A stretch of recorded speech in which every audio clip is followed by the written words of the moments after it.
During the past few weeks, it has become evident that the powers south of Israel are undergoing a metamorphosis and aligning themselves with the biblical script that is laid out in the prophets. Zechariah describes the scene in the Middle East as two mountains of brass, the biblical representation of flesh, having developed in the region surrounding Israel, between which the cherubim chariots will roar when the march of the rainbowed angel commences. We read in Zechariah chapter 6, verse 1, I turned and I lifted up mine eyes and I looked, and behold, there came 4 chariots out from between 2 mountains, and the mountains were mountains of brass. Zechariah chapter 6, verse 1. Well, Ezekiel describes these 2 mountains of brass in terms of the Gogian Confederacy to the north, and a southern conglomerate in alliance with the merchants of Tarshish, who protest against Gog's invasion of the land. Ezekiel 38 verse 13 describes Sheba and Dedan, and the merchants of Tarshish, with all the young lions thereof, shall say to thee, which is the king of the north, or Gog, art thou come to take a spoil? Hast thou gathered thy company to take a prey, to carry away silver and gold, to take away cattle and goods, to take a great spoil? Well, this is also described in Daniel chapter 11, verse 40. Daniel describes these mountains of brass in terms of a king of the north and a king of the south, who provokes the king of the north, drawing him into the land. We read, at the time of the end shall the king of the south push at him, and the king of the north shall come against him like a whirlwind, with chariots and with horsemen and with many ships. He shall enter into the countries and overflow and pass over. Later, Daniel identifies some of the players holding out to the south of the king of the north when he invades the land. In verse 41, we read that he shall enter into the glorious land, which is Israel, and many countries shall be overthrown. But these shall escape out of his hand, even Edom and Moab and the chief of the children of Ammon. So the Southern Confederacy is a mercantile alliance under the influence of the king of the south, containing Sheba, Dedan, Edom, Moab, and Ammon. We have explored at length the merchants of Tarshish and the young lions, which equate to Britain, the mother lion, and its former colonial territories, now independent young lions, including in their ranks America, Canada, Australia, New Zealand, India, and South Africa. Well, John Thomas, when writing Elpis Israel in 1848, during the days of the Ottoman Turkish Empire, looked for developments which would see this group coming together under the influence of Britain. He wrote, but what is the lion power of which Ezekiel speaks? To ascertain this, we must direct our attention to the countries named in connection with the young lions. Of these, Sheba and Dedan are districts of Arabia. The men of Dedan are in the list given by Ezekiel as traders of the Tyrian fairs. The Dedanim carried thither the ivory and ebony which they procured from the isles to the eastward, and precious clothes for chariots. Sheba carried the chief of all spices, precious stones and gold. Dedan and Sheba were those parts of Arabia which lay convenient to the ivory, gold, precious stones, and spice countries of Africa and India. The Sultan of Muscat now rules the countries of Dedan, while the British have planted their standard on the soil of Sheba at Aden, the Gibraltar of the Red Sea, and key of Egypt. The British power is the lion power of Sheba. That was written Elpis Israel, 1848, page 467. Well, John Thomas correctly predicted the demise of the Ottoman Turk Empire and the occupation of the region by Britain, which occurred 70 years after he wrote and 100 years ago from our time in December of 1917. This gave room for the rebirth of the State of Israel, a preparatory move for the coming kingdom of God, described in the book of Revelation as the drying up of the river Euphrates in chapter 16, verse 12, where we read, the sixth angel poured out his vial upon the great river Euphrates, the waters thereof was dried up, that the way of the kings of the east, or the sun's rising, might be prepared. Well, once the nation of Israel was established in the land in 1948, Britain lost its direct influence in the region. The mantle was passed over to America, who would be the protecting lion for a period of time. Britain reintroduced herself into the region alongside her grown-up whelp when the Gulf Wars began in 1991, and has been there along with Canada, New Zealand, Australia, and others since that time to varying degrees. A conglomeration of nations rushed to the aid of Kuwait under President George Bush Sr., and then again after 9/11 when they invaded Afghanistan and subsequently Iraq to protect the Gulf states and consequently Israel from the aggression of Saddam Hussein. After a vacuum was created in Iraq, a new group, ISIS or Daesh, was formed in the region, and violence spilled over into other countries such as Syria, bringing Russia into the region during Obama's impotent stint as president. The whole arena has been undergoing terrific turmoil since the British departure as the protector over this region. It is worth taking a couple of minutes to consider the background of the players. Egypt was a British protectorate until it gained independence in 1936, remaining a monarchy until 1953 when General Gamal Abdel Nasser took over during a military coup. His efforts to destroy Israel were routed during the Six-Day War in 1967, but he remained in power until his death in 1970 when Anwar Sadat took over. Sadat tried to destroy Israel again in 1973 during the Yom Kippur War, but was defeated and began the peace process under President Carter and with Menachem Begin. He was assassinated in 1981, after which Hosni Mubarak took over and ruled until the Arab Spring protest when he was deposed in 2011. The Muslim Brotherhood under President Morsi ruled until the military overthrew him in 2013 and installed al-Sisi as the president. To the east of Israel is the nation of Jordan, which became an independent Arab state in 1946 as part of the partition of the region by the UN. Its ruler was King Abdullah, who fought alongside Lawrence of Arabia to oust the Turks. He was assassinated by Palestinian terrorists in 1951. His son, King Hussein, took over and ruled during the 1967 Six-Day War when Jordan was defeated and lost the West Bank territory, and again during the 1973 Yom Kippur War. He signed the peace treaty with Israel's Yitzhak Rabin in 1994. He died in 1999 and his son Abdullah took over the throne. Saudi Arabia is to the south of Israel. It became independent from the Ottoman Empire over a period of time from 1913 to 1925, when Mecca and Medina were incorporated into its territory. It was in 1932 that some of the areas controlled by the different tribal kings were unified under the name of Kingdom of Saudi Arabia, and Abdul al-Aziz was proclaimed king. The nation was ruled by the Saud family since that time. In 1938, oil was discovered in the region, making Saudi Arabia the wealthiest state in the region. Recently, in 2015, Saudi Arabia launched air attacks on the Houthi rebels in Yemen, citing Iranian interference in the region. In 2017, Saudi Arabia isolated Qatar in an attempt to have it cut ties with terrorist organizations. And in 2017, King Solomon named his son Mohammed bin Salman first in line to the throne, and Muhammad began his purge of the kingdom to consolidate power. To the southeast of Israel is the Kingdom of Kuwait, which gained independence from Britain in 1961. It is ruled by an emir. In 1990, Iraq invaded Kuwait and annexed it. The emir and his government fled to Saudi Arabia. In 1991, the Gulf War saw the emir restored to power in Kuwait. In 2003, Kuwait was used as a base for the Second Gulf War led by America. The Kuwaiti emir survived the Arab Spring, which followed, during a very rocky period of politics.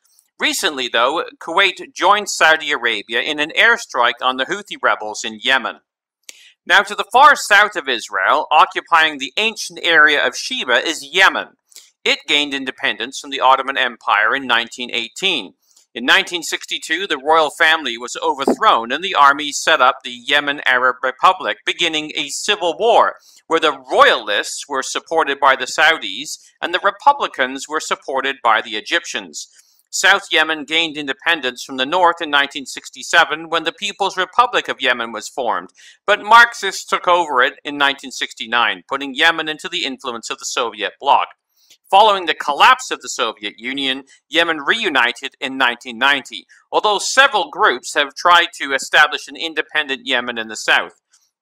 In 2011, the Arab Spring dramatically affected Yemen, and the president resigned. In 2014, the Houthi rebels took control of the north, and a new civil war began in earnest. The Houthis are named after their founder and are predominantly Shia Muslims and are backed by Iran and are violently anti-West and anti-Israel. The Houthis are considered terrorists by Saudi Arabia, the United Arab Emirates, and Australia. Well, these are the nations that formed the Edom, Moab, Ammon, Sheba, and Dedan contingent at the time of the end. They have been created in dried-out wadis of the Ottoman Empire. They have been through much turmoil during their development, but what is very interesting is that 3 of them are still ruled by kings. They are kings of the south, under the influence of the merchants of Tarshish, also unified under a monarch with the exception of its eldest son, America. Now we see them coming into the role described by the prophets. Writing before the dissolution of the Ottoman Empire, John Thomas stated the following: "The lion power of Britain has not yet attained to the limit marked out for it by the finger of God. The conquest of Persia by the autocrat will doubtless cause England to conquer Afghanistan, to seize upon Dedan that she may command the entrances of the Persian Gulf, and so prevent him from obtaining access to India either by land or sea. Possessing Persia and Mesopotamia, the apprehension of his pushing still further south, and perhaps establishing himself in the northeastern coast of the Red Sea, and so taking them in the rear or gaining access to India by the Straits of Bab el-Mandeb, will also be a powerful motive for the merchants of Tarshish and its young lions to take possession of all the coasts of the Gulf of Persia to the Straits, and thence to Suez, which the lion power will not only become the Sheba and Dedan, but also the Edom, Moab, and Ammon of the latter days. For in speaking of the events of these days, the prophets refer not to races or men, but to the powers on territories designated by the names of the people who anciently inhabited them. Thus, the prophecies concerning those countries in their latter-day developments have regard to the power to which they belong, and which, I have no doubt, will be the British, which together with the autocrats, through henceforth though always rival dominions, will endure until both powers shall be broken up by the Ancient of Days." Elpis Israel, 1848, page 469. Well, this we find fascinating. Although not directly ruling these areas, the Western influence has come for the exact reason as directed. Russia has gained hegemony over the areas of Iran, Syria, and Iraq. The Western Tarshish nations have shored up their influence in the south, along the coast of the Gulf of Persia to the Straits and thence to Suez, exactly the area John Thomas described. Well, during his presidency, Barack Obama reduced American influence in the Middle East significantly. His impotence with both Syria and Iran caused great consternation among Western allies such as Egypt, Saudi Arabia, and Jordan, who fear Iranian influence over the area. Egypt has been battling the fundamentalist Muslims in Sinai after overthrowing the Muslim Brotherhood. Saudi Arabia has been engaged in war with the Iranian-backed Houthis in northeastern Yemen on Saudi's southern borders. The Christian Science Monitor ran an article under the headline, "Is this the Saudi Arabia we wanted?" which stated U.S. policymakers have long sought a more assertive Saudi Arabia, but there is a growing concern outside the White House about the ambitions and untested Saudi crown prince, who is increasingly confronting Iran. From the outset of his presidency, Donald Trump has signaled his intention to refashion the Middle East policy in a big way and to return Saudi Arabia, sidelined in President Obama's regional vision, to a preeminent spot in U.S. policy. Mr. Trump broke decades of presidential precedent by making Saudi Arabia the first foreign designation of his presidency.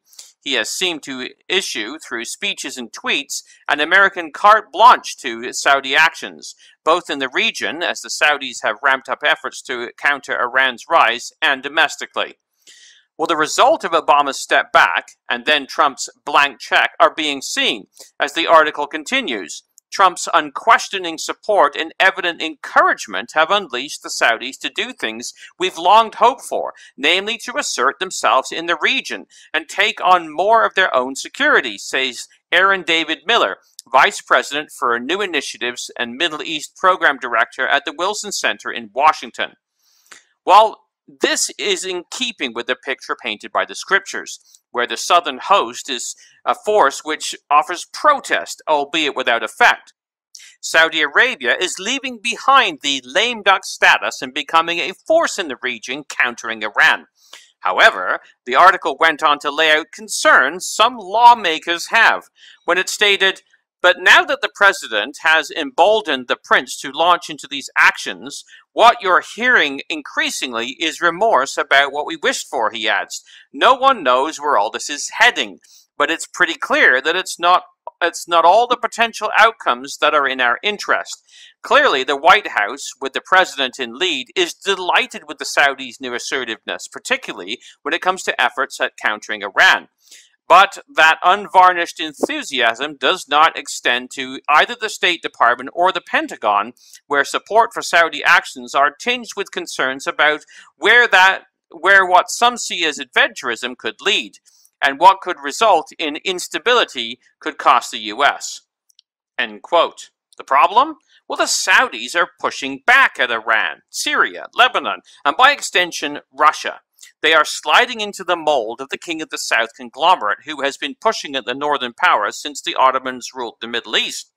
The other area involving Saudi Arabia is Lebanon. The same Christian Science Monitor article stated, "Only days after Lebanese Prime Minister Hariri appeared suddenly in Riyadh and went on Saudi television to announce his resignation, reading a statement that accused Iran of meddling in Arab politics, Tillerson included Saudi Arabia in a stark warning to regional actors not to undertake actions that could threaten stability of Lebanon.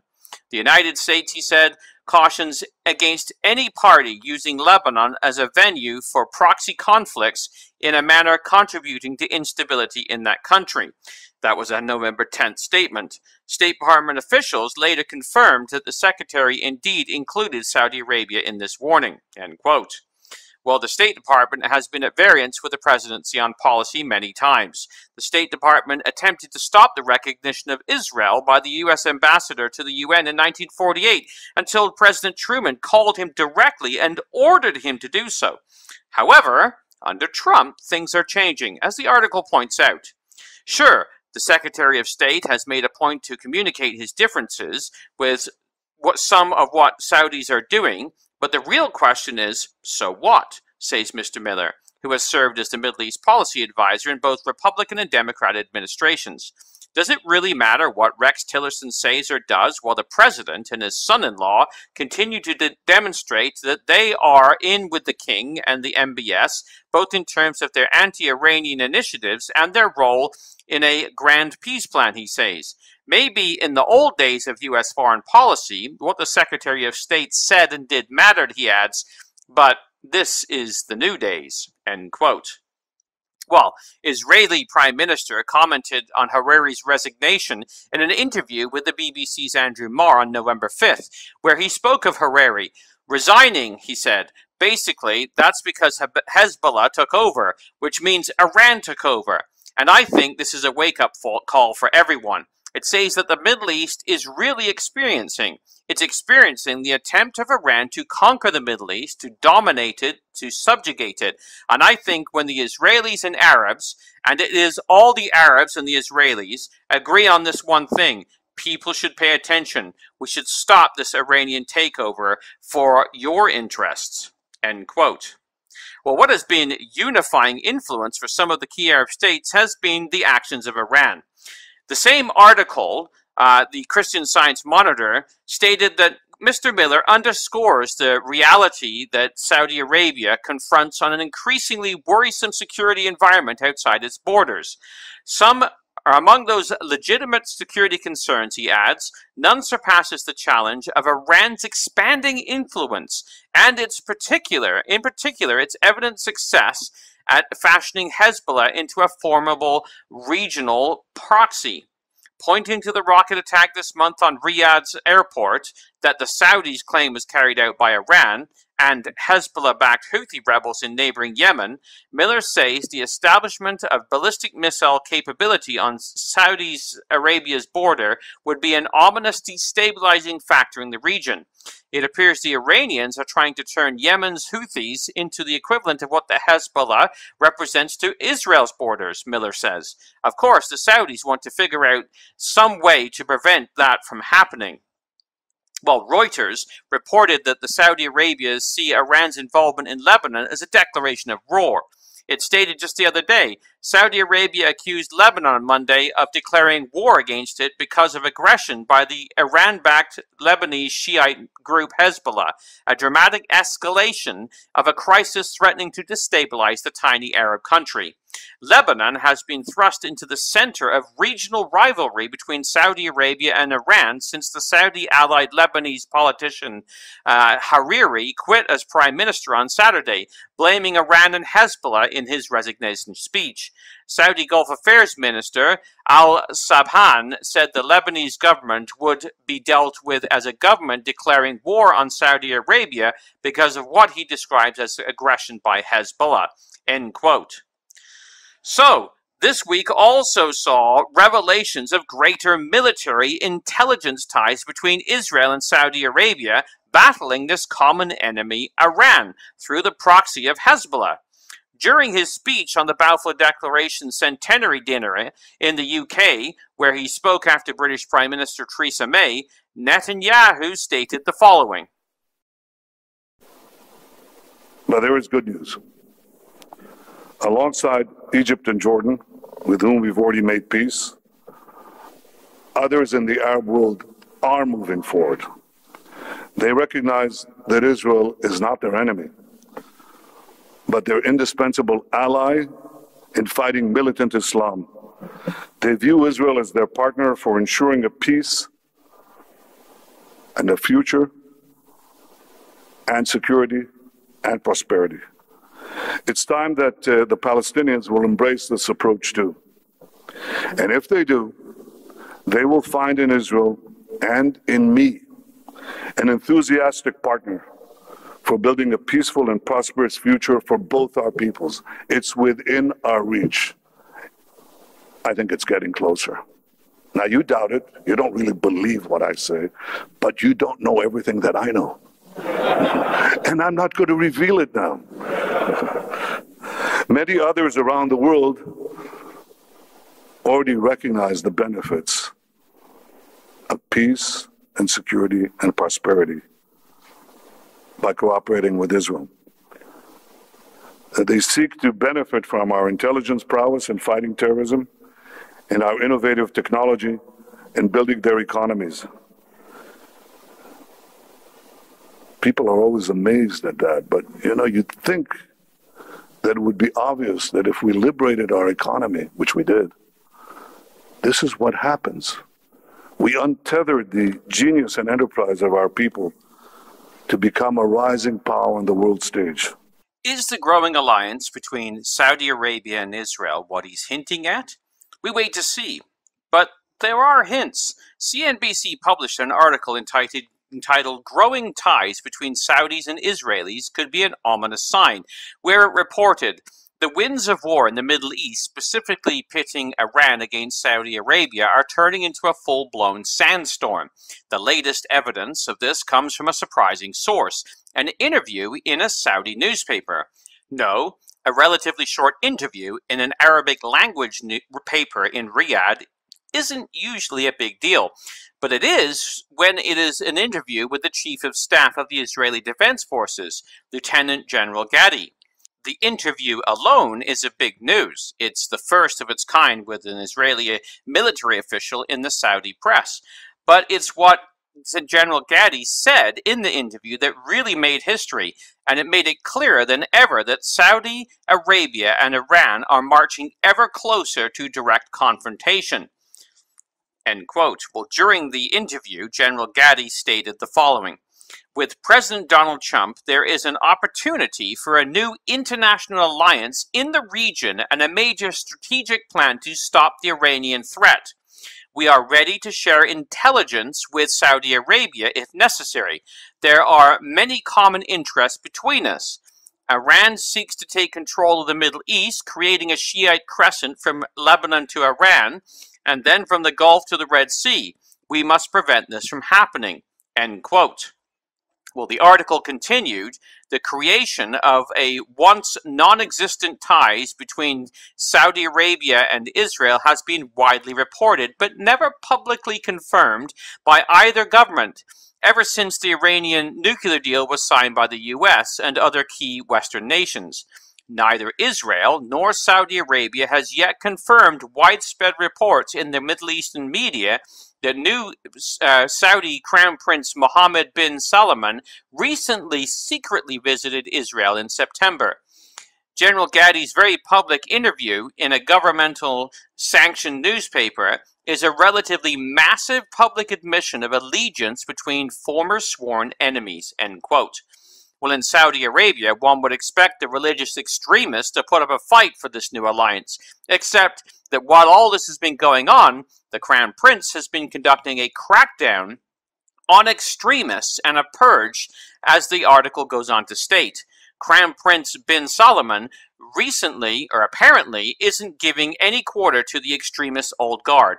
In addition to plowing ahead in his hawkish stance against Iran, he's also cracking down on extremist clerics in the kingdom in a way that no Saudi leader has ever even tried. At the same time, the prince has been promoting clerics who speak tolerance for Judaism and Christianity.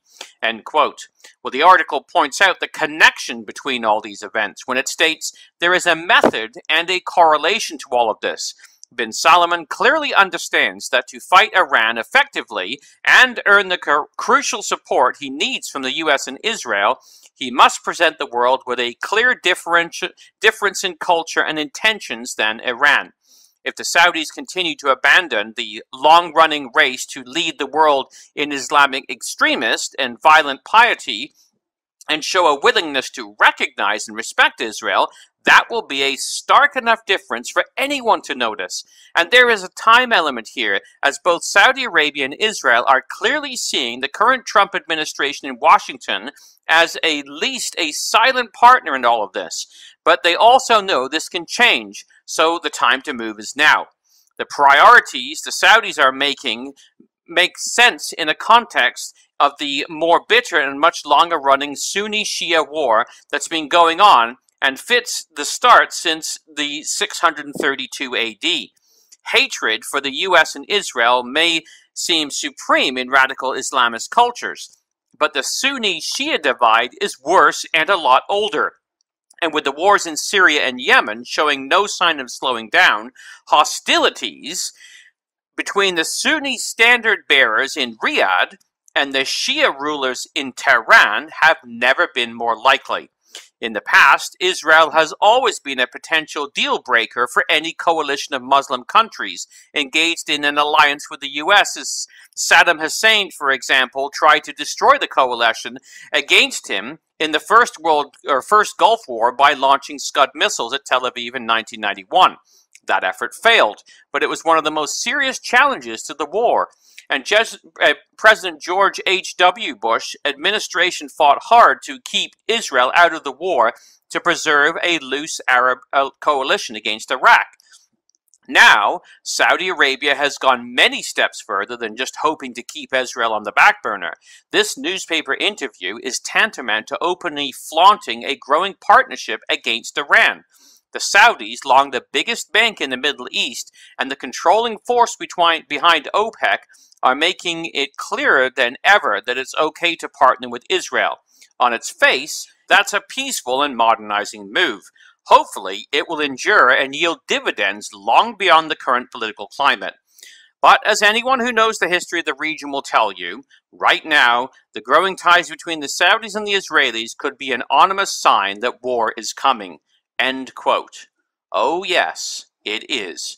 The war is described in Ezekiel 38, Daniel 11, Joel 3, Zechariah 14, otherwise known as Armageddon. And we are witnessing all the pieces coming together and alliances being formed that, although required by Scripture, would have seemed impossible a few years ago. The angels have been at work preparing the nations, and so we too must prepare ourselves. So we look with excitement at the events that herald the return of Messiah, who will ultimately defeat the Russian Confederacy on the mountains of Israel. When this happens, the nations we are discussing today will submit to the rule of Messiah, as is described in the Psalms. Psalm 72, verses 10 to 11. The kings of Tarshish and of the isle shall bring presents. The kings of Sheba and Seba shall offer gifts. Yea, all kings shall fall down before him. All nations shall serve him. And again, the prophecy of Isaiah. The abundance of the sea shall be converted unto thee. The forces of the Gentiles shall come unto thee. Multitudes of camels shall come up, cover thee. Dromedaries of Egypt and Ephah. All they of Sheba shall come. All they shall bring gold and incense, and they shall show forth praises of Yahweh. All the flocks of Kedar shall be gathered together unto thee. The rams of Nebaioth shall minister unto thee. Thou shalt come up with acceptance upon mine altar, and I will glorify the house of my glory. Isaiah 60, verses 5 to 7. We look forward to that day, and we are witnessing a glimpse of the preparation in the events forming today. We long for the day, following the trials of the invasion, when the kingdom will be established with great excitement. For the Bible in the News, this has been Jonathan Bowen joining you.